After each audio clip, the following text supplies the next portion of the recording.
Good to go? Okay. Thanks, folks, for joining us for the monthly meeting of the Louisville Air Pollution Control Board.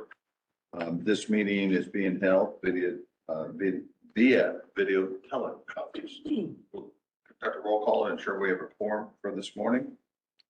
When I call your name, please say here. Jeffrey Cover. Here. Candace Shrove White. Here. Marissa Neal. Here. Carly Bell. Here. Sajad Jamil. Dr. Jamil with us this morning? No? Okay, thank you. So we do have a quorum. Ms. Hamilton, do we have introductions this morning? No? Okay, I understand we have a recognition. So this morning, I'm very pleased to recognize Matt King for his 20 years of service to the district. Matt is a licensed professional engineer specializing in environmental engineering. He leads our industrial permitting group. So Matt, thank you. Thank you. Thank you, Matt. Congratulations. Appreciate it. It'll be 20 more years. Halfway through. Can't wait. All right. Approval of minutes, the special meeting of the board was held on June the 20th, and the minutes were distributed electronically. Are there any comments by board members? That is comments. Okay. Hearing none, those are approved. We'll move on to the public comment period. Ms. Thorne, is anybody registered to make a comment this morning? Yes, we have one person that's registered to make a comment. Okay. Please step to, Coming from a seat. please step to the podium if you would be so kind and repeat your name and if you represent. My name is Grace Smith, Okay, and I got this letter from MSD, and I really didn't know whether I should be here or MSD or both, but I started with you. okay, And I've been attending meetings since before the pandemic about the smell in West Louisville. okay. And I have remained in my neighborhood because I want to be a positive influence on the young people there. But I haven't seen any improvement since before the pandemic. If anything, it's gotten worse. And I can't open my windows. I had my screens refurbished, $60, but the smell is so bad, I can't use them. And I was just wondering when the mitigation is going to start for mine. Okay. And I came to listen to see what you all said. I thought I'd feel that I was just in this. So thank you for your comments. Absolutely. And thank you so much for sharing that. I do want to let you know there are representatives of MSD here this morning, and we'll introduce you to them after our meeting. I will be touching on our work with MSD to mitigate this issue and to be sure that you're aware of the work that's being done. Because the letter was so vague. I thought they sent it to me to shut me up. That's not- No. I'm sure that's not the case. Thank you. And we'll talk after the meeting as well as when we get to the portion about MSD. If you have questions, I'm sure that we're. Thank you for your comments. Ms. Thorne, any other registered comments? Okay. Has anybody provided a written? No. Is there any members of the public in the editor room who wish to make a comment? So please raise your hand. I see none, so we'll move on. Are there any members of the public that wish to make a brief comment on this video teleconference? If so, please raise your hand via video teleconference and you will be called on. This is a feature you can find under participants list or by pressing *3 if joining by phone, you will be called on. Ms. Thorne, anybody? Thank you. This completes the public comment portion of the meeting. There is no unfinished business. We do have new business, and this month's new business includes the election of board officers. I'll ask the board's secretary treasurer to lead us through this process. Ms. Thorne, the floor is yours. Thank you, Chair Sullivan. Consistent with state statute, the board's bylaws require that officers shall be elected by ballot in July of each year to serve for 1 year. No. Someone say something? The board's bylaws provide that those officers of the board shall be a chair and a vice chair, and that each officer shall be of different political party affiliation. The board's bylaws also provide those officers are eligible to succeed themselves. This means that the same officers can be elected to these positions multiple times and in succession for the length of their tenure on the board. Before we begin the process of electing officers, I will provide a brief overview of the duties of the offices and the requirements of the officers as laid out in the bylaws. First, the duties of the chair. These include presiding at all meetings of the board, calling special meetings of the board, appointing all committees, signing contracts on behalf of the board, providing for the implementation of all board action, performing such further duties as may be required by law or requested by the board from time to time, being the official spokesperson for the board in all matters except when someone else may be designated to be such a spokesperson. The duties of the vice chair. The duties of the vice chair are to perform the duties of the chairman when the latter is unable to perform these duties due to absence or incapacity. We will now begin the election for the office of the chair. Do we have a motion to open the floor to nominations? So moved. Do we have a second? Second. We will now hear nominations for the office of the chair. Are there any nominations? I'll nominate Steve Sullivan. Okay, Mr. Sullivan has been nominated. Are there further nominations? If there are no further nominations, do I hear a motion to close the floor to nominations and proceed to a vote? I'll make a motion to close nominations. Do we have a second? Second. Okay. We will now conduct a vote. Because there is only one nomination, the bylaws only require a voice vote. When I call your name, please cast your vote for Mr. Sullivan by saying for or against. Steve Sullivan, Or, Dr. Jeffrey Coburn, Four. Candace Show White, Four. Marissa Neal, 4. Charlie Bell. 4. Okay, Mr. Sullivan has been elected as chair. We will now conduct the election for the office of vice chair. Do we have a motion to open the floor to nominations? I'll do that. Do we have a second? Second it. Thank you. We will now hear nominations for the office of vice chair. Are there any nominations? I'll nominate Jeff Colbert.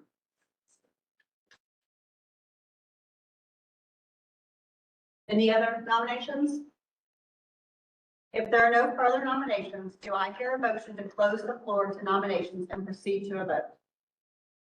I'll make that motion. Do we have a second? Second. Thank you. We will now conduct a vote. Because there is only one nomination, the bylaws require only a voice vote. When I call your name, please cast your vote for Dr. Coburn by saying for or against. Steve Sullivan, Or, Dr. Jeffrey Coburn, Four. Candace Show White, 4. Marissa Neal, 4. Charlie Bell. 4. Thank you. Dr. Coburn has been elected as vice chair. Mr. Chair, the election of officers is complete. I now turn the meeting back to you. thank you, Thorne. Okay. No committees met prior to this meeting. There will be a policy committee meeting to elect a chair in the near future. So we're going to move now to staff reports, and Director Hamilton, the floor is yours. Thank you very much. First, I want to thank Ms. Smith for joining us this morning. I'm going to go ahead and get to the MSD portion. And hope, you know, you've met our colleagues from We had MSD. before. West North, and Jack Quarles is here joining us today. What I want to let the board and Ms. Smith and others know is that we have been working with MSD to prepare an amended agreed board order to have a more transparent framework in which the public, Metro leaders, the Air Pollution Control Board members, and MSD's own board members can see MSD's work in implementing the plan they were required to develop under the initial agreed board order. That will be going out for public comment via Gov Delivery and posted to our proposed actions webpage in the very near future. We're very close to getting that finalized. Like weeks or? No, like, our goal would be this week, Okay. so that everyone can see the work that is being done. And I do mean that. MSD has a tremendous amount of infrastructure work to do. Their system, you know, has had unintended consequences from water conservation efforts that started 30 years ago. They've seen their infrastructure, which is close to, you know, 125 years old, being a type of system that in today's world doesn't work as effectively unless there's rainfall. And it needs consistent and substantial rainfall in order to function optimally. We've seen with climate change that too has changed. So look for that framework. We will be opening that framework up for public comment so that the public can be assured that they will be able to track the work that MSD will be undertaking over the next several years in order to mitigate. Is that a document that the district, APCD puts out, or is MSD put out? Well, it is an amendment to the agreed board order from the board. Okay, so we put it, We put out the framework. MSD is going to put out the details. okay. So they will Thank be you. required to put together long, mid, and short-term plans, make those available to the public. So the work that they're doing, there is a way for the public to track that. Thank you. All right. Stepping back. APCD's air monitoring chemist position will close on Friday, July 19th, and resumes and applications will be forwarded to the district for review and interviews. We're looking forward to that new staff member, as well as 3 other positions in which we will be extending offers very shortly for a new engineer 1, APCD regulatory coordinator, and a data analysis coordinator. We hope to be able to introduce them to the board at the August board meeting. Because our work is so dynamic, there are some additional positions that are being revised to reflect new regulatory requirements, new opportunities, and new work, and we will be posting those shortly. Had a couple conversations with HR, and I know I use the word dynamic a lot, and sometimes I'm not sure how HR hears that. But as an example, this is the weekly update from the Association of Air Pollution Control Agents. And this includes information about US EPA administration, personnel, national program, and other updates. Information on grants and other funding opportunities, budget appropriation work going on the Hill, new regulatory proposals that are with the Office of Management and Budget, those that are proposed and those that are finalized, and also source sector type information that's helpful to us for our work. This particular report is 32 pages long, and that's not unusual. And what you find in here is basically a short sentence describing the information that may be of interest to us and a link where we can go and read the rest of it. It is dynamic. This is not an unusual length of report. To some extent, that's what makes doing air work fun.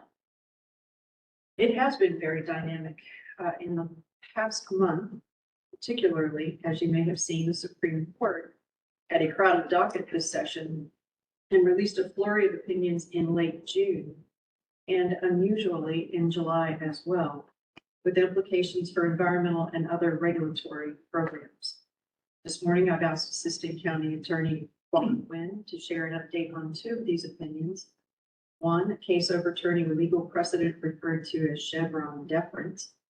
And the second, a case that alters the federal statute of limitations to challenge an administrative agency's actions and the impact those two decisions may have going forward. Mr. Nguyen? Sure. And I will, if you don't mind, stand up there. So the first opinions, there's actually one opinion and it's consolidated, two cases consolidated into one matter addressing the Chevron deference. The two consolidated cases involve a challenge to certain Department of Commerce regulations promulgated in 2020, implementing the Magnuson-Stevens Fishery Conservation and Management Act. The 2020 regulations required commercial fishing boats for the Atlantic herring fishery to pay the cost of carrying federal monitors on board. The commercial fishing entities challenged the regulation. The U.S. Court of Appeals for the First Circuit. First Circuit includes states of Maine, Commonwealth of Massachusetts, New Hampshire, Vermont, Puerto Rico, and Rhode Island, as well as the DC Circuit Court upheld the regulation, relying on the Chevron doctrine and granting the agency deference on its interpretation of the statute in promulgating that regulation. The Supreme Court agreed to review both cases to address the vitality and scope of the Chevron doctrine. Now, what is the Chevron doctrine? That doctrine was derived from a 1984 Supreme Court decision involving Chevron USA Inc. versus the Natural Resources Defense Council, which held that courts must defer to an executive agency's reasonable interpretation of ambiguous statutory language, even if the court itself might reach a different interpretation. So that is a rather high bar for appellate courts to overturn an executive, a federal executive agency's rulemaking authority. The Chevron case established a two-step test for reviewing an agency's construction of the statute which it administers. At the first step, the court asks whether Congress has directly spoken to the precise question at issue. If yes, the court must give effect to the unambiguously expressed intent of Congress. If, however, the statute is silent or ambiguous with respect to the specific issue, the court must move to step two. At step two, the court asks whether the agency's answer is based on a permissible construction of that statute. If yes, the agency's construction is controlling. And at step two, a court could not substitute its own construction of a statute for a reasonable interpretation made by the administrator of that agency. So that doctrine is a very high standard for reviewing courts to overturn that agency's decision, even if the reviewing court could have a different interpretation of the agency's reasonable interpretation. So the Chevron court offered two reasons to give agencies the power to interpret ambiguous statutes. First, agencies were democratically accountable than courts, or more democratically accountable than courts. The second was Congress has given agencies the main responsibilities for implementing statutes. And for decades, since 1984, Chevron was thought to be a mechanism to promote stability and predictability in the law by deferring to experts in the agencies. The Supreme Court refined that framework of the Chevron doctrine over the years, with one of the later refined limiting the doctrine's application to cases where an agency had formally adopted the regulation. And just as a back note to that, the Supreme Court hasn't applied the Chevron doctrine since 2018. So it had been a few years since the court has even applied the Chevron doctrine to agency decisions, indicating a shift in their thought as to that particular doctrine. It's also necessary to note that even before Chevron, courts agreed that an agency's statutory arguments were entitled to respectful consideration, given an agency's expertise about the statute it administers and the practical and technical issues involved in implementing the law. The standard of review was pronounced by the U.S. Supreme Court in 1944, so 40 years before Chevron. In a case called Skidmore versus Swift and Company. Under Skidmore, the courts give weight to the agency's view of the statute. How much weight depends upon a variety of factors, like how technical the issue is, whether the agency has been consistent in its view of the statute over time, the thoroughness of the agency's consideration and investigation of that issue, the validity of its reasoning, and other persuasive powers of the agency. The Skidmore, and some call it the Skidmore deference, which kind of confuse that with the Chevron deference. But the Skidmore ruling will take a more central role now that Chevron has been overruled. Chevron did not touch Skidmore, so that framework of respectful towards the agency's decision making is still in effect, but it's not as binding as the Chevron doctrine is. So turning to the Loper right holding, in a 6-3 decision with Chief Justice Roberts writing for the majority, the court holds that Chevron is overruled. The opinion holds that the Administrative Procedure Act requires courts to exercise their independent judgment in deciding whether an agency has acted within its statutory authority, and courts may not defer to an agency interpretation of the law simply because the statute is ambiguous. In support of its holding, the court points out that Article 3 of the U.S. Constitution assigns to the federal judiciary the responsibility and power to adjudicate cases and controversies, concrete disputes with consequences for the parties involved. As a function of that responsibility and authority to adjudicate matters, the framers of the Constitution appreciated that law at issue in those cases and controversies would always not be clear. But the framers envisioned that the final interpretation of the laws would be the proper and peculiar province of courts. The opinion noted that the seminal case of Marbury versus Madison, which firmly established that the U.S. Supreme Court has the power to determine the constitutionality and validity of the acts of the other two branches of government, declared that, quote, it is emphatically the province and duty of the judicial department to say what the law is. So Marbury versus Madison is very foundational decision by the U.S. Supreme Court, which establishes its separation of powers for the federal government between the executive branch, the legislative branch, and the judicial branch, with co-equal powers amongst those three branches, with the judicial branch interpreting the laws of the federal government. So the concept of the judiciary interpreting the acts of Congress has been entrenched since Marbury was decided in 1803.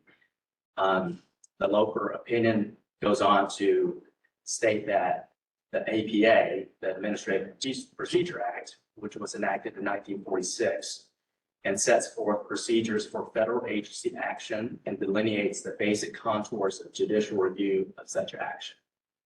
So the court specifically looked at the Administrative Procedure Act. And in one of the sections dealing with judicial review of agency actions, it notes that the APA specifies that courts, not agencies, will decide, quote, all relevant questions of law, unquote, arising on review from agency action, even those involving ambiguous laws. And I will quote that section. It's section 706 of the APA. And that section provides in full as follows: to the extent necessary to decide and when presented, the reviewing court shall decide all relevant questions of law, interpret constitutional and statutory provisions, and determine the meaning or applicability of the terms of an agency action. It further requires courts to hold unlawful and set aside agency action findings and conclusions found to be not in accordance with law. So the Supreme Court emphasized that by directing courts to interpret constitutional and statutory provisions without differentiating between the two, the Administrative Procedures Act makes clear that agency interpretation of statutes, like agency interpretation of the Constitution, are not entitled to deference. The court concluded that the deference that Chevron requires courts reviewing agency action could not be squared with the standard of judicial review under the Administrative Procedure Act. And so Chevron doctrine is no longer to be used. So that is the opinion dealing with the Chevron doctrine. The other case that Director Hamilton mentioned is the Corner Post decision, and that deals with the Supreme Court's interpretation of the statute, the 6-year statute of limitations for agency action. And Corner Post involves a truck stop and convenience store located in North Dakota called Corner Post, which began business in 2018. And Corner Post, like most merchants, accepts debit cards as a form of payment. And debit card transactions require merchants to pay an interchange fee to the bank that issued the card. In 2010, Congress tasked the Federal Reserve Board with making sure that interchange fees were reasonable and proportional to the cost incurred by the issuer of the card with respect to the transaction. In discharging this duty in 2011, 7 years before Corner Post began operations, the Federal Reserve Board published Regulation 2, which sets a maximum interchange fee of 21 cents per transaction plus 0.5% of the transaction value as the interchange fee. In 2021, which is 10 years removed from when the regulation was promulgated and issued, Corner Post joined a suit brought against the board under the Administrative Procedure Act. And the complaint challenged Regulation 2 on the ground that it allows higher interchange fees than the statute permits. The federal district court, the trial court, dismissed the suit as time barred under a federal statute, which establishes a default of 6 years as a statute of limitations applicable to suits against the United States. On appeal, the Eighth Circuit Court of Appeals affirmed the dismissal. With that decision by the Eighth Circuit Court, sort of deepened a split between the federal jurisdictions. There's 12 circuits. So in interpreting the federal court's interpretation of the 6-year statute of limitations in bringing actions against federal agencies. So there's 6 circuits now that holds that the limitations period for a challenge under that statute of limitations for APA action begins on the date of final agency action. For example, when the rule was promulgated, regardless of when the plaintiff was injured. So half of the circuits are of the opinion that, the time starts when that rule is final. The other half, including the 6th Circuit, which includes the Commonwealth of Kentucky, has stated a generally applicable rule that the 6-year statute of limitations period begins when the plaintiff is injured, not when the rule is finalized, but when the plaintiff has suffered an injury. Even if that injury did not occur until many years after the action became final, much like what happened in Corner Post.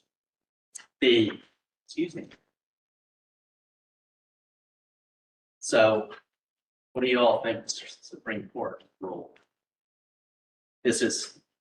we have a Kentucky law update, and there's always a Kentucky Supreme Court review of, the year's decision. And one of the former justices always, she uses audience participation in asking, which way did that Supreme Court rule, and there's a vote. So I'll do it here. Okay. So what do you think that the Supreme Court, which way did it rule? Did it rule with Sixth Circuit in terms of an injury has occurred, or did it rule with the other split where the final rule has been promulgated in terms of when the statute of limitations starts? I'll vote for the injury. No, I would say when the statute came into effect, yeah. So again, with that split, the Supreme Court held that the APA claim does not accrue for purposes of the 6-year statute of limitations until the plaintiff is injured by final agency action. So I didn't vote because I thought that's what it should be. you already knew the ending.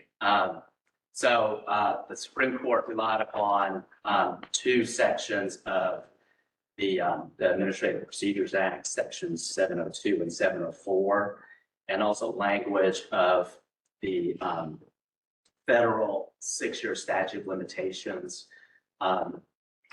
section 702 of the APA. The Supreme Court indicates that it authorizes persons injured by agency action to obtain judicial review by suing the United States or one of its agencies, officers, or employees. So the court explained that under section 702 of the APA, that section requires that litigant show at the outset of the case that he is injured, in fact, by agency action.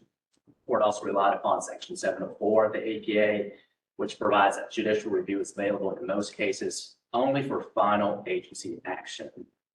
And so reading section 702 and 704 together, the Supreme Court held that a plaintiff may bring an APA claim only after she is injured by final agency action. And also, the court looked at the federal statute establishing the 6-year statute of limitations. And they point out that that statute provides that civil actions against the United States shall be barred unless the complaint is filed within 6 years after the right of action first accrues. And the court focuses in on the term accrues. And the court notes that a right of action accrues when the plaintiff has a complete and present cause of action, which is when she has the right to file suit and obtain relief. Because an APA plaintiff may not file suit and obtain relief until she suffers an injury from final agency action, the statute of limitations does not begin to run until she is injured. So the Supreme Court has established a rule now that the 6-year statute of limitations for federal agencies begin only when plaintiff suffered an injury as a result of final agency action. So now, how that impacts APCD as a local agency, those are federal rules and statutes, and the Supreme Court is determining, how to review federal agencies' decisions going forward, such as the EPA. So there will be a lot more challenges, probably to a lot of agency rulemaking and decisions, not only with the EPA, with other federal agencies as well. Even though it doesn't impact the Chevron doctrine, and now the local right decision, as well as the corner post statute of limitations. Those are federal statutes. The APCD operates, under its own set of regulations and statutes. So those statute limitations don't impact ABCD's decisions and processes directly. But in terms of how it impacts EPA processes going forward, it will have a real impact on what the agency, what ABCD does in implementing whatever the final rule that is to be determined on. Any questions? Yeah, I have a question on the Chevron deference. You know, in the press, it's broadly reported that this will make possible more challenges to agency regulations, which I think is accurate. But with the EPA and for the Clean Air Act, there's a lot of specific regulations for example, air quality standards, and the standards are set after review of literally hundreds of health studies. And not familiar with all the details, but I'm sure there are expert panels and all that. And it's a comprehensive review. And furthermore, the Clean Air Act requires periodic review and updating of these standards. I think the latest air quality standards have already been challenged in court, isn't that They're being challenged. being challenged? That's right. How is the court, if this case goes to a federal district court or whatever, they don't really have all these resources that the agency has, you know, to determine whether the new standard appropriately protects public health, or whether, you know, that's too stringent and it has no benefit to public health. How are they to do that? So that's where the Skidmore decision comes into play. And it's my understanding that given how the Supreme Court has indicated 10, 15 years ago, its skepticism of the Chevron doctrine. So some of the current justices have expressed that view in terms of dissenting opinions in prior cases. So EPA, specifically EPA, has in drafting, promulgating, and developing its regulatory rules, have taken that into consideration. So the EPA has, from my understanding, has in its rulemaking not relied upon Skidmore doctrine. Should that rule be challenged in court to as a defense mechanism? So, for instance, what you mentioned is, you know, how is the court going to, you know, rely upon in terms of other resources that would educate it, inform it to make a proper decision, is where Skidmore comes into play in terms of there's still, and the Supreme Court in the local right decision termed it as respect for the federal executive agency's decision. There's still that respect accorded to the federal agency.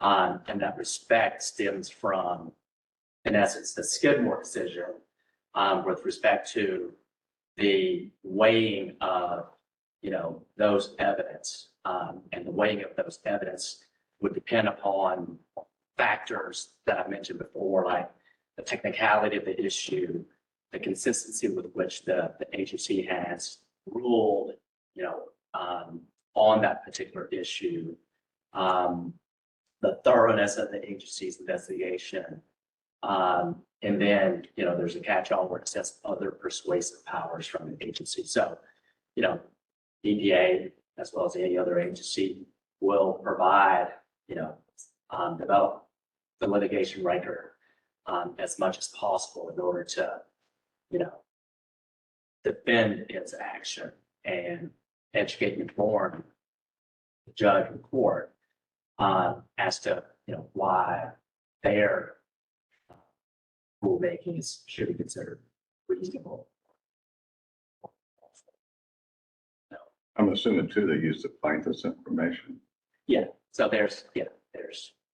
so that's where the weight of the evidence gets So all this would factored in.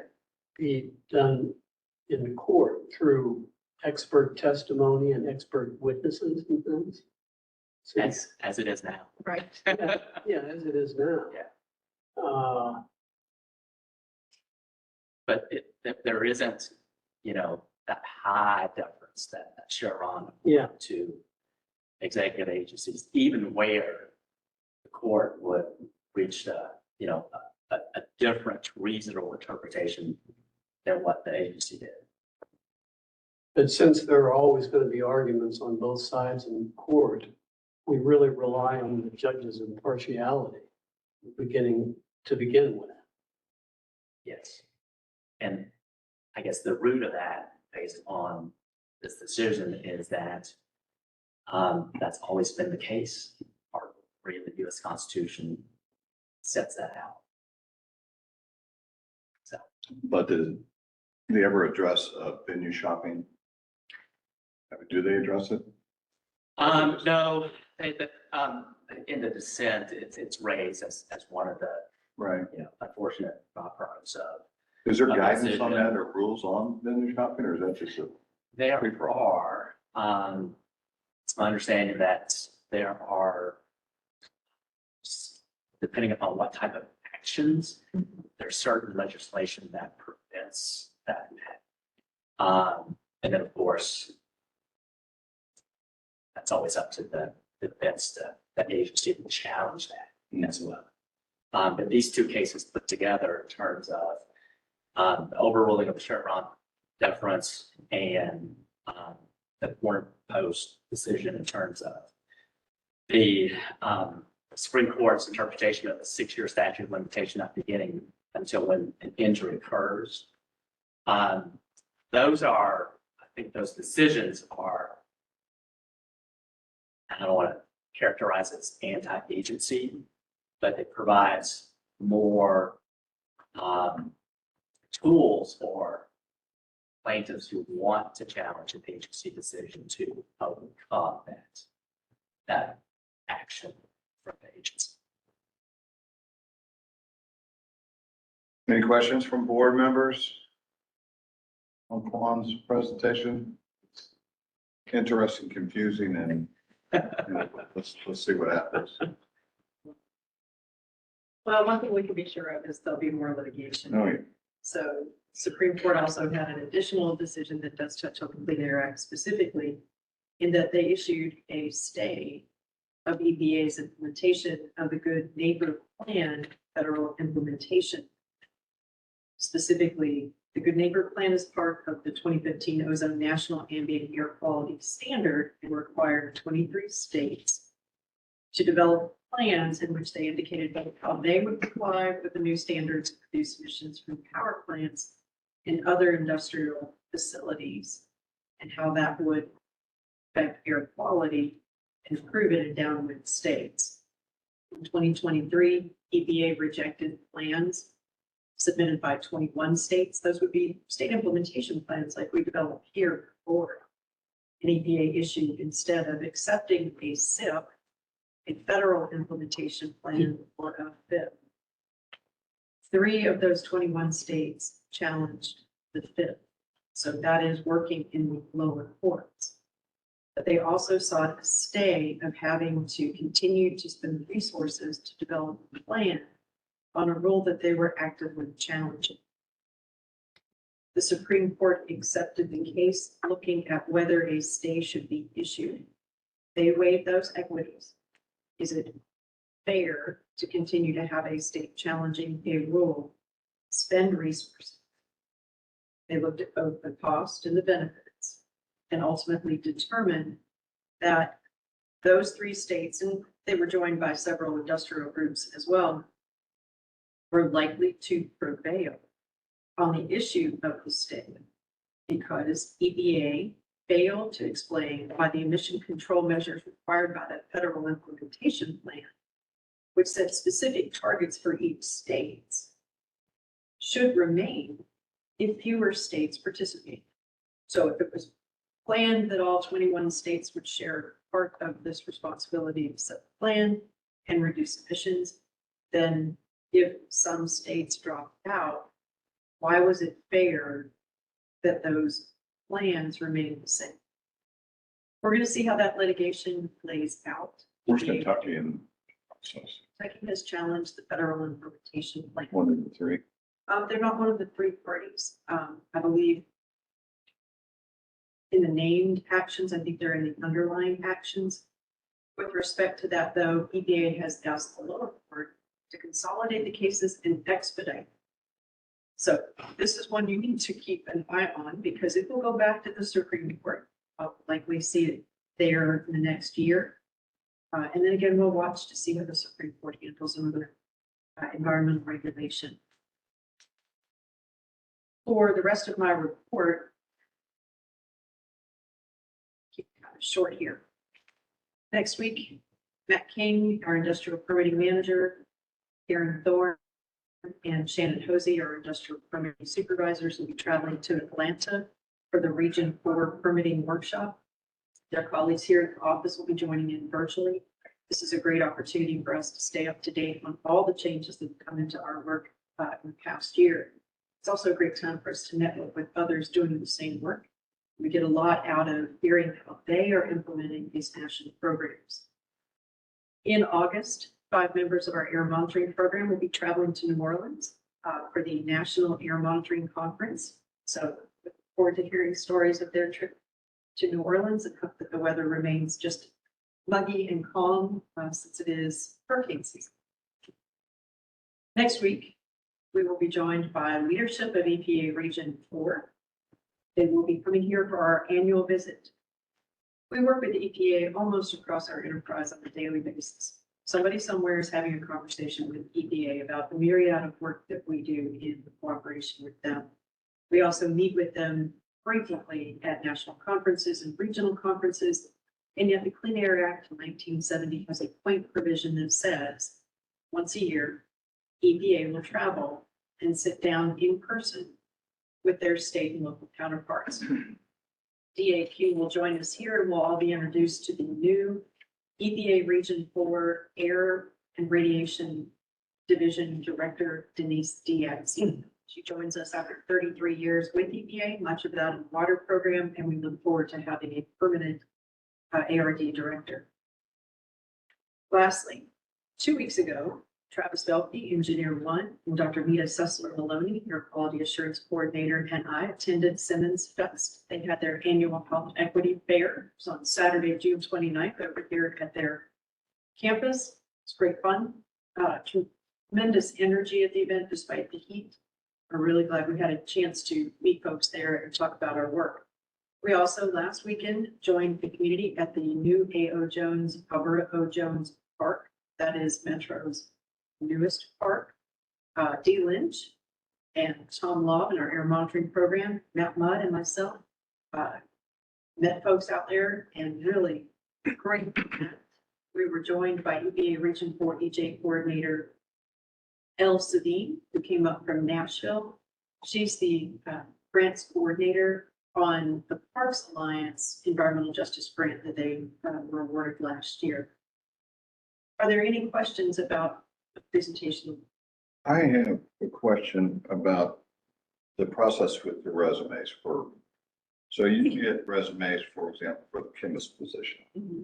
If there's someone in there, the resume shows that they're suitable for another position, can that automatically be considered or do they have to go through the process again? No, with this one exception. If they've applied for certain classifications, such as Engineer 1, and we have more than one Engineer 1 positions, within 6 months, we may be able to go back and use that same posting to pick from. After 6 months, HR's position is that that resume is stale. If they have applied for one position but might be rate in another position. Sometimes that's merely a phone call Okay, to let a candidate know that there's another posting that they may want to consider. but they have to resubmit. They do, but it is electronic. So, once you've done it once, it's really not too burdensome, I hope. We've seen for our, But the process kind of starts over, so, right? They keep the resumes and review it, and send them to you. HR has a process by which they Okay.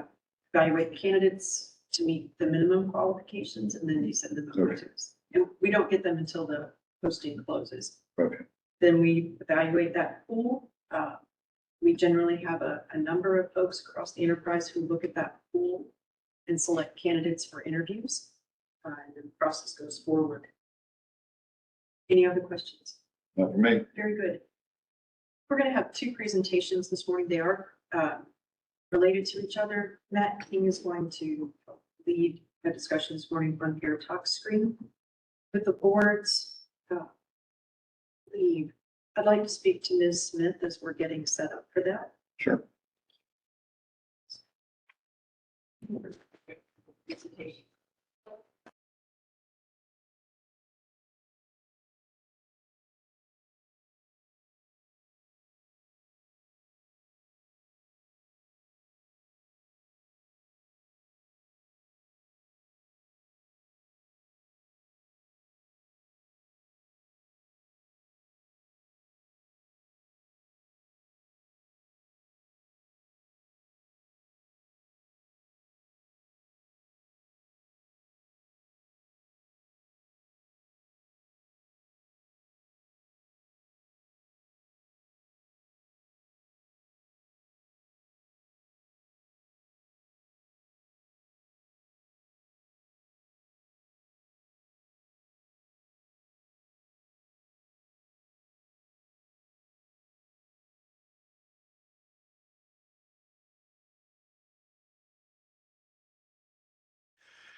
Rachel, did I hear we're doing the air talk screen first instead of the Ratha? Saying that. Yes.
Thank you.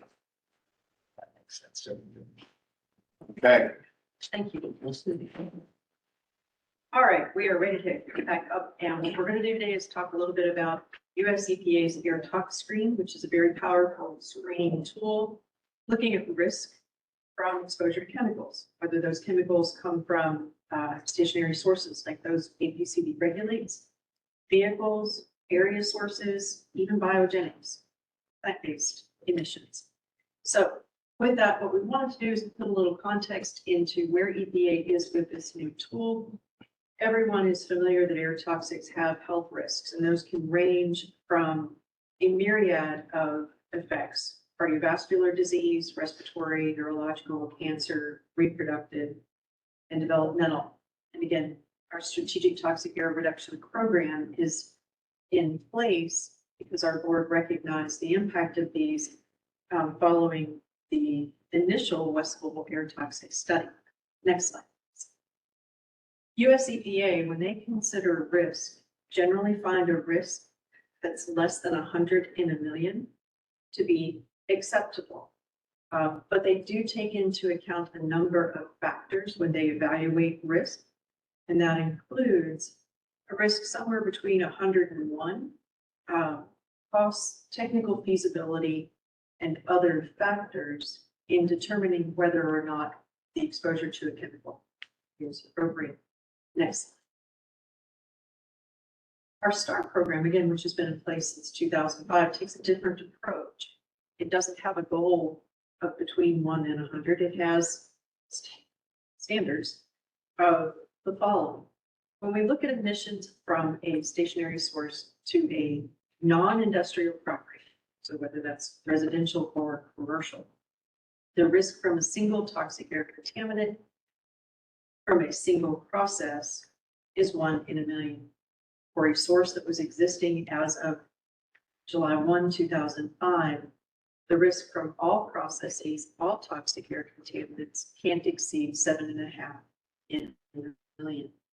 If a new facility or an existing facility modifies their operations, that 7.5 in a million is reduced to 3.8 in a million. So sources, as they improve their operations, must reduce their emissions further. If the maximum concentration from that industrial source is on the roadway or another industrial property, those goals are adjusted by 10. And the reason for that is when we talk about that non-industrial exposure, we're looking at an exposure to the maximum concentration for 70 years, 365 days of the year, 24 hours of those days. That's a lifetime exposure, whereas we know on industrial and roadway properties, there's no one there for that time period. Next slide, please.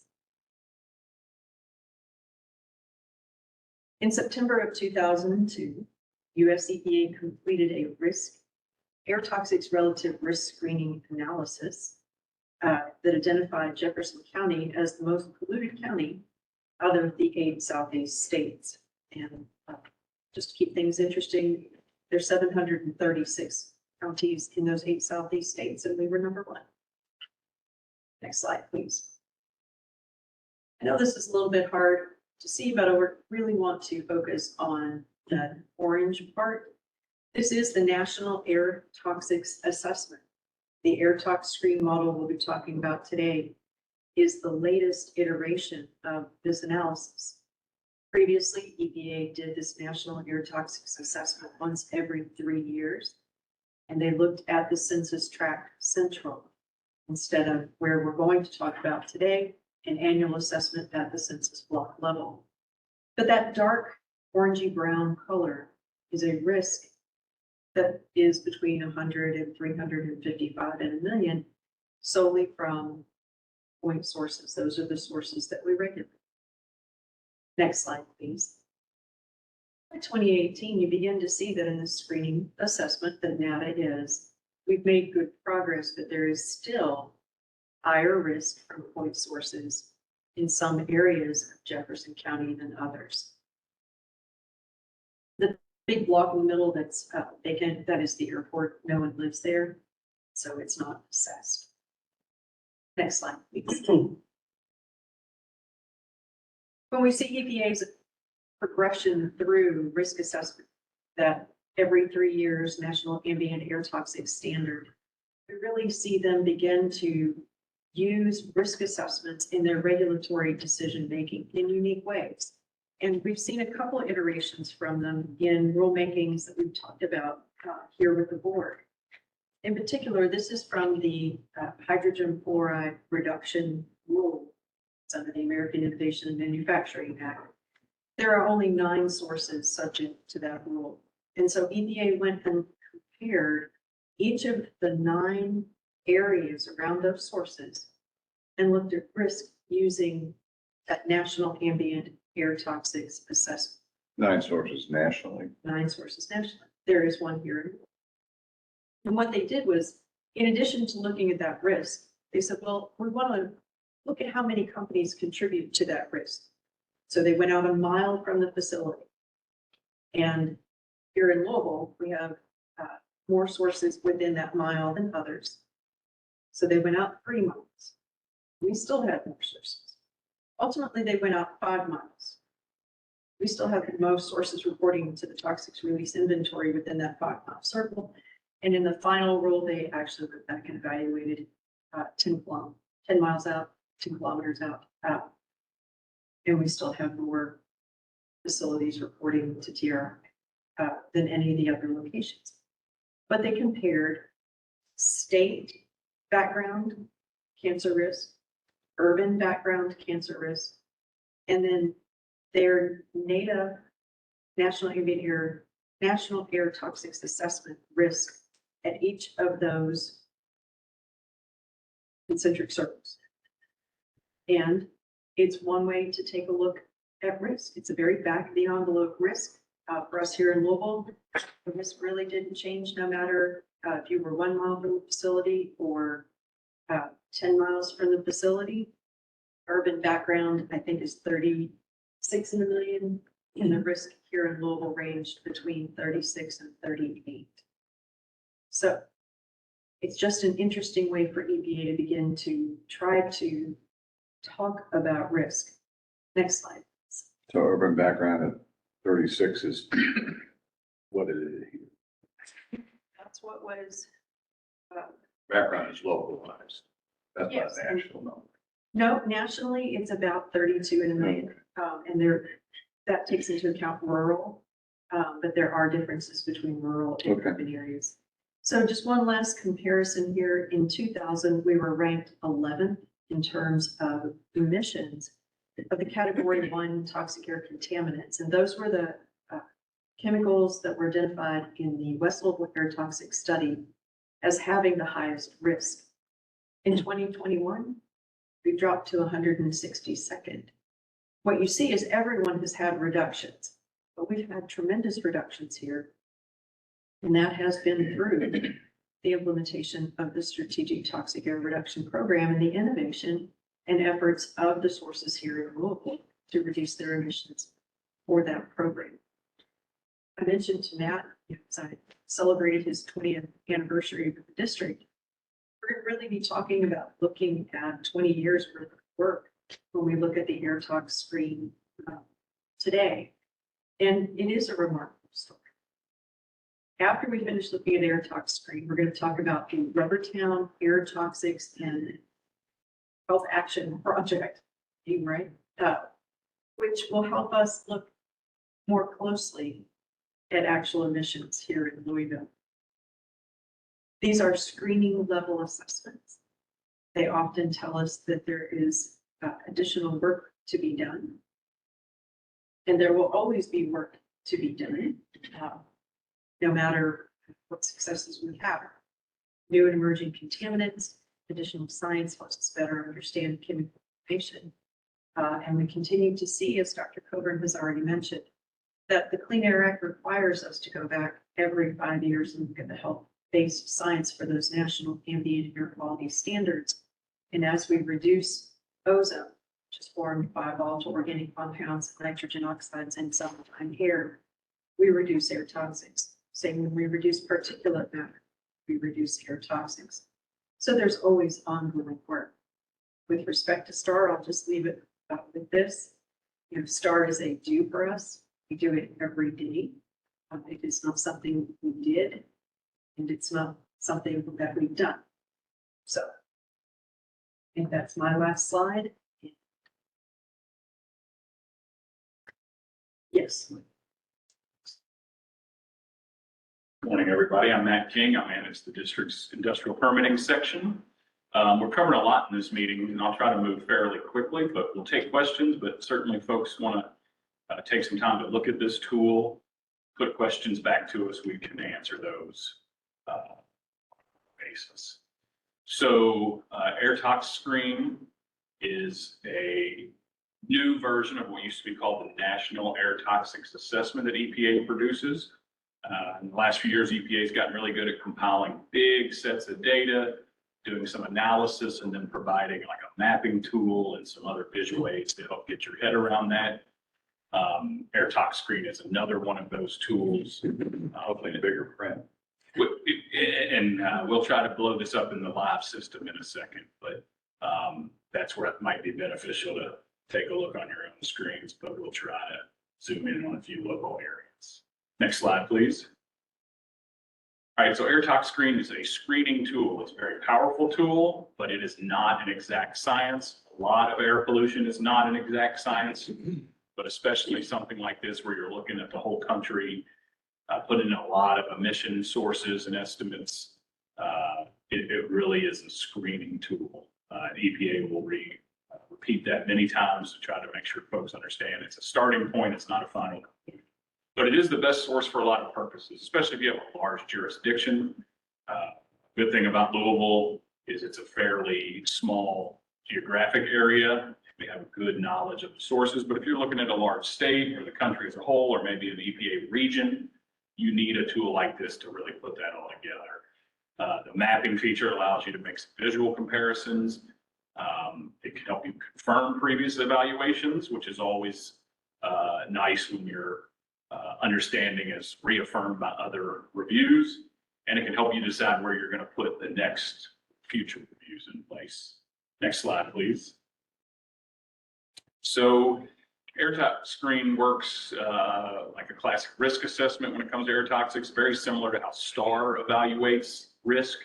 But the details are always important and can make some changes to those conclusions. So first thing is estimating emissions for those stationary sources, those larger emitters. That comes from the National Emission Inventory. That comes through APCD. We have a really good team that works with the companies to understand what they emit, how to make those estimations, and how to verify those.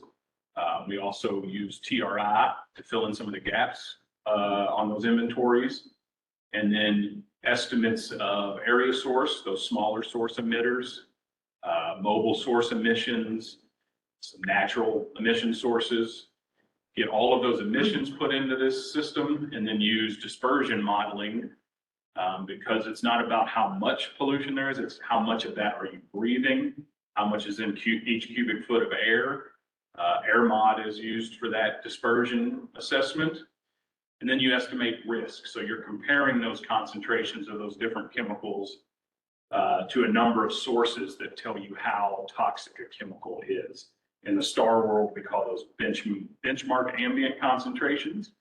And then in this tool, they accumulate those risks. So in each census block, you get an estimate of the risk to those folks living there from all of those sources of air toxics. Big change in this round is they are moving from the census tract level, which can be fairly large, to the much smaller block level. Look at that second slide.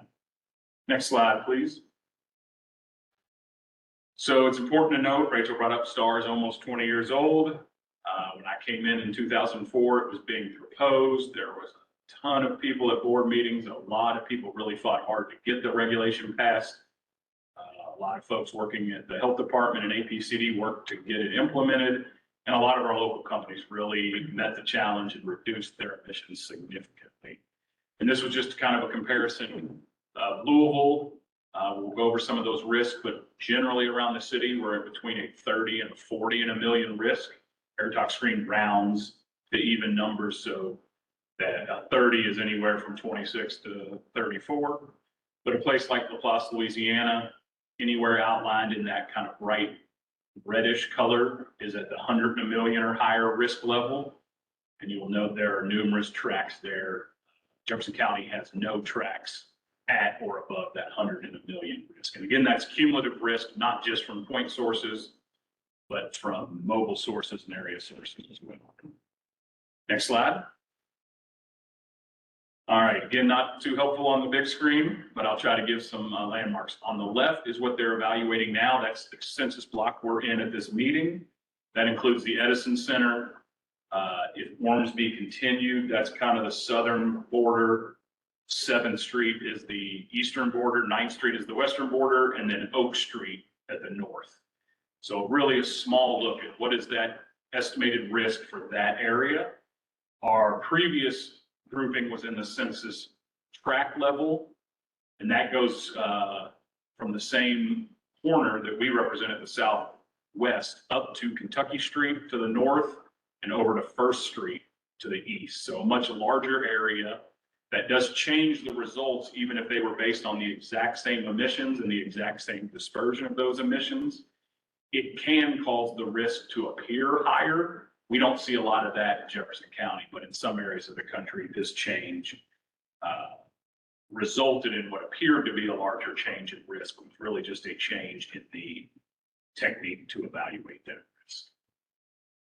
I believe that's the last slide. We may have a question slide, but if we can do this, if y'all can bear with me, we're going to bring up the system and just look at a couple census blocks, but then we'll open up to any questions. So again, this is that cumulative air toxics risk. So it doesn't bring in those other cumulative impacts, but the risk from stationary sources, mobile sources, area sources. So that's the water. Biogenic sources. Just, so yeah, thank you, Karen. We have, the downtown is right centered in that view, the kind of hump of the Ohio River heading through Portland. And on this screen, north and south is pretty much Jefferson County. East, west, we go a little further.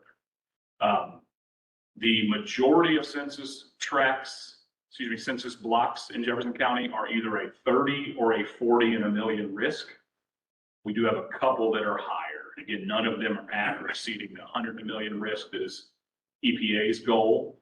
We'll look at Rubbertown. That's often been a focus of air toxic So discussion. the green are the dots, the circles. The dots represent stationary, the round circles are stationary sources. Not me, I thought it was a much deeper meaning. We had a really good engineer point out the change in color is it blue underneath of it or not? So the dots are the same. They don't represent, they're just different sources. But the ones in the unpopulated areas are yellow, and the ones which are white in the background, and the populated, where people live, are blue. And those same circles look a little more green with the blue shading. I got deep on evaluating this. They are simply just the different sources around town, and they show up as different colors based on whether they're in a populated census block or. What was the red one that almost looked train? That's an air monitoring station, I believe. Yeah, The diamonds are air monitoring locations. Okay. But again, it's not, the red's not reflective of a. Not a reading, it's just the environment. Exactly, yes. And you'll note it all looks very blue, and I hope this doesn't make folks dizzy. Karen, can you back out a little? You will note, you can see a difference in blue, or actually back out a pretty good bit. The southeast has higher risk than most of the country. Some portions of the west do from wildfires, but you kind of see a different shading if you step out that far. I wish it was shaded more different, but I think what EPA is saying is, in a toxicological sense, the difference between a 30, 40, or 50 is not that statistically significant. Certainly there are folks living there, it's significant. And so when you zoom in, you kind of just see a bunch of blue. But again, that supports the notion that most of Louisville is sitting at a 30 or 40 in a million, with a few outliers. And I'm sorry, you all are very lucky I'm not the one driving this computer. It can make you a little farsick. So certainly Rubbertown has been a focus of the STAR program, has a history of big emitters. There's been much improvement in that area, as there has been all over Jefferson County, but I think that's a good place to start. We're just going to look at a few census blocks. A lot of the Rubbertown area is like the rest of the city. It's a 30. There's several 40 in a million census tracts. Again, this is census blocks. I've had a real hard time getting that straight. Blocks are the smaller current grouping as opposed to the larger tracts they've used in past evaluations. You will note though, in the Rubbertown area, the contribution from stationary sources is higher than in much of the county. Here's a 40 and a million. And although you'll find other areas in the city at a 40 and a million, some of those are driven more by those mobile sources or those area sources, especially in a more densely populated area. These were in the hundreds in the past, before STAR was implemented. A really significant reduction from those stationary sources. We did have a few facilities leave the area. The vast majority stayed and took pretty aggressive measures to reduce their emissions. A lot of new control devices went in after STAR passed, but really on an ongoing basis, these facilities have been reducing emissions. That puts this area in that roughly 40 and a million risk. On all of them, but this one shows a stationary source at about 4. Yeah, so stationary source contribution of that 40 in a million is about 4 in a million. So again, that's the risk for that track based on all the sources around it. But it has. Is that one by that yellow? Yes. Okay. And then, Karen, if you want to pick something maybe central in the city inside the Waterson, you'll see just a lot of 30s and 40s around the map. And you can look at those details again. Some's more driven by the area sources and the mobile sources, some by those stationary sources. But the biggest component all over the region is what's called secondary formation, mainly of formaldehyde. So a lot of VOCs, non-toxic VOCs over time, kind of like ozone, how that works. Not many people emit ozone directly, but over time in the presence of the sun and heat, they turn into other chemicals. So a big chunk, probably 20 of that 30 in a million is those secondary formations. Some of that is from the emissions from trees, but a lot of that is emissions from vehicles and industrial sources that come out as non-toxic, that in the atmosphere convert to formaldehyde. So that's a large portion of the risk, but one that's really tough to address directly. But we'll talk a little more about a couple of areas. So 2 areas that were higher than most of the rest of the county. One is a little west of the airport. We're beginning a review. Again, a lot of that area is at that 30 or 40. I think you want to go a little south. Right. Yeah, so we have a 50 in a million area, a little bit west of the airport. There's an industrial area there, certainly transportation corridor with I-65 and a pretty large rail line through there in the airport. This has a big chunk again from that secondary formation. But if you look at the industrial or point source contribution, I believe in this area, it's about a 12. So in Rubbertown, it was about a 4. In this area, it's about a 12, and a good bit of that is from chrome and other metal emissions. So we have several emitters out there of those pollutants. We believe we have one facility that's reporting incorrectly on the high side. We've worked with them and they have changed some of their numbers, but again, this is a 2020 review. So we're really working to try to get the true understanding in this area and then make sure that comes through in future evaluations. But it will not greatly reduce this stationary source contribution to risk that elevates it above the rest of the county. So that's an area we're going to look at, have been looking into, and we'll try to understand why that is higher and if there's a way to bring that down. Matt mentioned one of the sources that feed into the tool is the toxics release inventory, or TRI.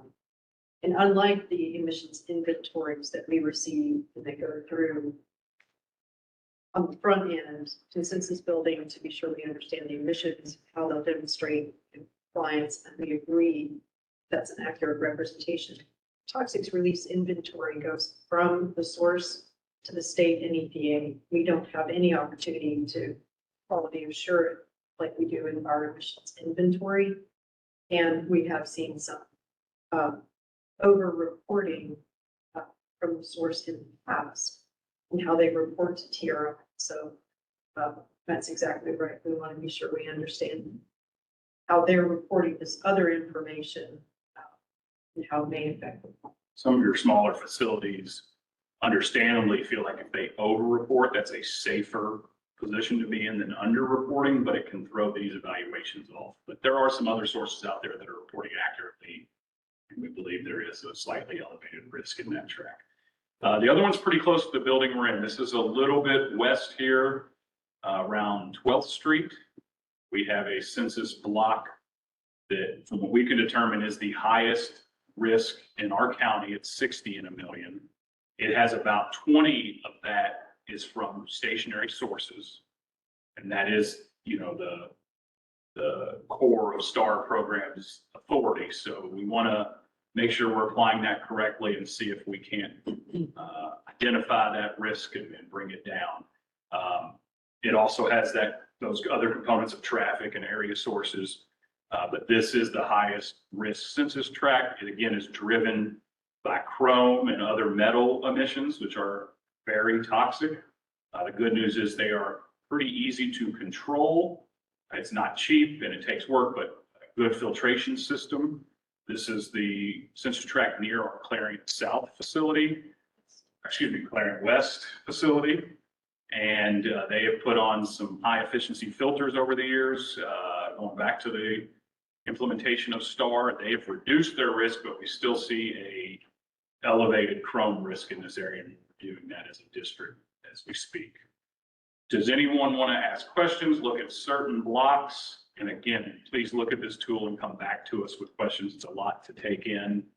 And it's, you know, you can barely see that block is any different, but it's 20 in a million higher than a lot of the counties. So you'll have to dig in to really get your head around it. We wanted to provide a basic summary of the system and point out that it does line up with our assumption that we've got most of the county below our acceptable levels, and that the estimates from the stationary sources are by and large accurate, but it does shed some light on the improvements that we've seen since that implementation of STAR. So the intended use is what you're doing with it is to focus on areas that see improvement as opposed to being used for, you know, new standards. And I think there's a number of things. If you are in an area that maybe doesn't have a toxics program that's administering the federal NESHAPs, a larger agency, they may not be able to have a good frame of reference of the big sources. And so this can give you a really good tool for that higher level leadership of those bigger EPA and state organizations to dig in and have some, computer-based tool to help flag those higher risk areas. For us, it's a little more to kind of compare to our more specific risk assessments done for these larger emitters over the year, help us either confirm that we've basically understood it properly, or if we are missing an emission source, if we're missing a facility entirely. We haven't found that, but we do have some discrepancies with our understanding of that area near the airport. So it allows us to kind of round truth and compare our assessment to a different tool. how many census blocks are there in Jefferson County? I mean, hundreds, thousands? Yeah. Yeah. Some are literally just a block. Oh, really? Block. Okay, It's population based. okay. So with this as a tool, one important way to think about it is a screening level tool to grant 30,000 foot view. With metals in particular, how TRI accommodates speciation for chrome is an issue. So as Matt indicated, it's a great tool for us as regulators to be able to look at and say, is there a place where we should gain deeper understanding? And a brief presentation of one way that we can do. So, Andy, if you'll pull up the rubber health assessment, be very brief.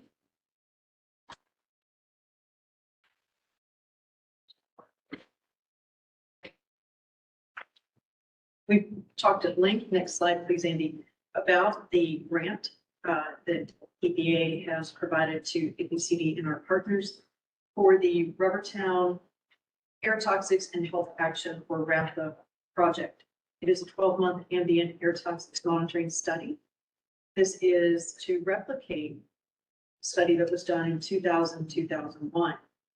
While air tox screen may be a 30,000-foot view, this will be a canister placed on the ground. Every 12 days, it will be programmed to open and take a 24-hour sample, and then that sample will be sent off to a lab for analysis. At the same time, partners in the program, and I'll go through those here in a minute, will be conducting a concurrent wastewater sampling study. What they're looking for are metabolites of volatile organic compounds that may be present in wastewater. A health risk assessment will be conducted, and then from that, our partners' goals are to develop, train, and use a health impact evaluator tool for medical clinicians, provide information and training for community health workers, provide policy recommendations, and throughout this 3-year project, there will be community engagement and conversations. Next slide, please.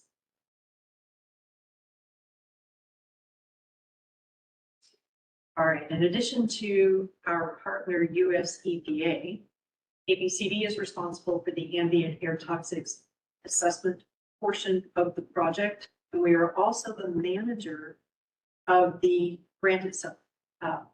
We are providing subawards to the other partners. That's a new role for us. We're grateful to have Carlette Jones on board to help us with that process, as well as a new dedicated grant accountant at OMB. Next slide, please.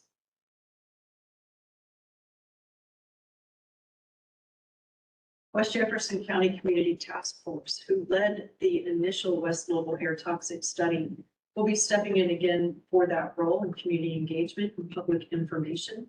They will be holding their first quarterly meeting on September 28th, and later this fall, they will hold a day-long environmental summit talking about the ongoing work. Next slide. U of L's Enviro Institute is conducting the wastewater pilot study, holding health risk assessment, and working on the development of that health impact evaluator tool. Next slide. While community health workers at Park Duval Community Health Centers will be trained on the implementation of that health impact evaluator tool and put that to work during the study. Lastly,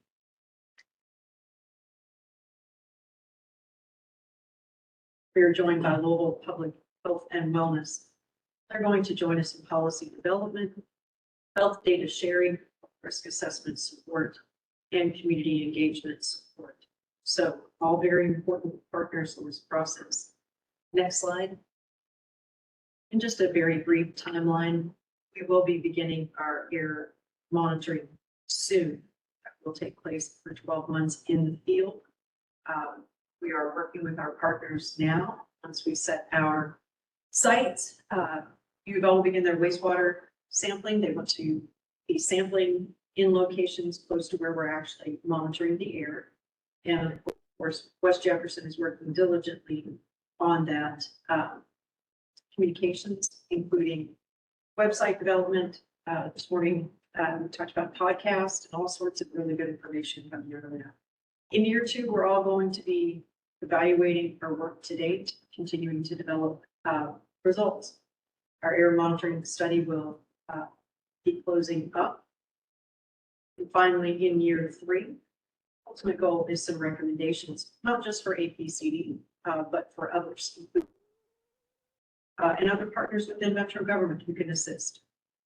Next slide. And here's a real big ask. So right now we have 5 volatile organic compound canister sites. 4 will be in Rubbertown. 1 will be our urban background site. Andy, if you'll go one more click. One site is located in Rubbertown. That is our Algonquin Parkway monitoring site. It was the site of highest impact during that initial West Louisville air toxic study. So it is ideal for us to have a canister placed there. It also will have a co-located quality control canister system there.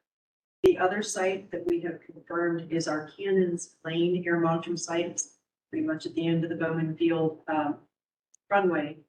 It will serve as our urban background site. The other 3 sites, along with 2 metal sites, have yet to be permanently located.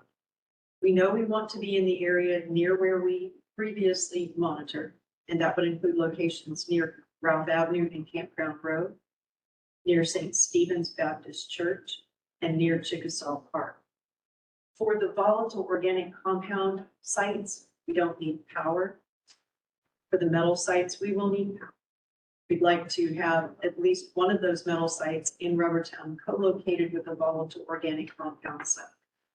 So our ask today is, if you know of anyone who owns property, residential or commercial, fine, near those locations, and again, that would be Campground Road and Ralph Avenue, St. Stephen's Baptist Church, and Chickasaw Park, or someone who lives there or has a business there.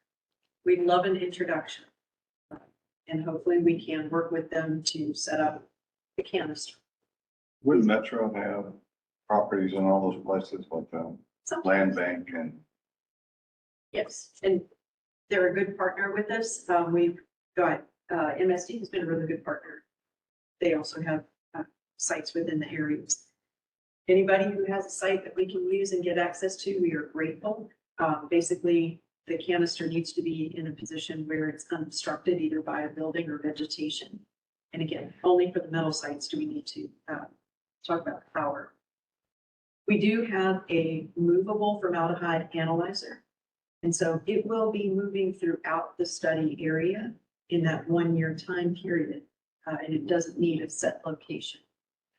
So with that, again, if someone knows of a potential location, if you'll reach out to me by the end of the month, we'd like to go ahead and get those locations confirmed and begin our monitoring shortly. I believe there's one more slide. That's it. Okay. Are there any questions? Not for me. Any questions from anybody? Interesting, Director? Thank you. Sure. All right, moving on. Real quickly, all the air quality data and the enforcement stats report and the emissions report are all submitted electronically. Real quick, it's interesting to look at the air quality report. PM 2.5 has continued to be in pretty good territory, although 4th of July, which is an interesting graph, is yet to be reported. So take note of that. Ozone's Challenging. challenging. So we'll see. I think the rest is pretty standard information. Any questions on those reports? No. Okay, if not, we will adjourn the meeting. And our next meeting is Wednesday, August 21st at 10 a.m. Thank you.